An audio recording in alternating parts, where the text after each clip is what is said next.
1942 ಸುಮಾರಿಗೆ ಮಹಾಯುದ್ಧ ಪ್ರಾರಂಭ ಆಗುವಂಥ ಕಾಲ ಅದು.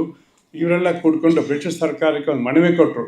ನಾವು ವೇದಿಕರಲ್ಲ, ಹಿಂದೂಗಳಲ್ಲ, ನಮ್ಮದು ಸ್ವತಂತ್ರ ಧರ್ಮ ಮೈಸೂರು ರಾಜ್ಯದಲ್ಲಿ ಮಾಡಿದ್ದಾರೆ, ಆದ್ದರಿಂದ ನಮಗೆ ನೀವು ಸ್ವತಂತ್ರ ಧರ್ಮ ಅಂತ ತಿಳಿಸಿ ನಮ್ಮ ಸಮಾಜ ಪ್ರತ್ಯೇಕ ಅಂತಗೊಳಿಸಿ ನಮಗೆ ಅಲ್ಪಸಂಖ್ಯಾತರು ಏನೇನು ಕೊಡ್ತೀರಿ ಅದೇ ನೀವು ಡೆವಲಪ್ಮೆಂಟ್ ಕೊಡಬೇಕು ಅಂತ ತೀರ್ಮಾನ ಮಾಡಿದ್ರು. ಅಷ್ಟೇ ಅಲ್ಲದೆ ಮುಂದೆ ಈ ಸಂವಿಧಾನ ರಚನಾ ಪರಿಷತ್ತಿನಲ್ಲಿ ಲಿಂಗಾಯತರಿಗೆ 5 ಸ್ಥಾನಗಳನ್ನ ಮೀಸಲಿಡಬೇಕು ಅನ್ನೋಂಥ ಡಿಮಾಂಡನ್ನು ಅವ್ರು ಕೊಟ್ಟರು.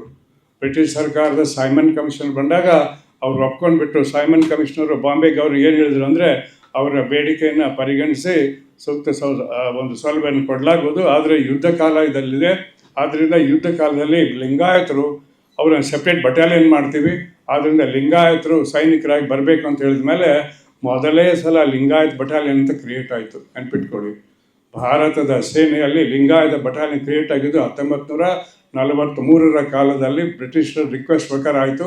ನಿಮಗೆ ಸ್ವತಂತ್ರ ಮಾಡದೆ ಕೊಡ್ತೀವಿ ಅಂತಲೇ ಆಯಿತು.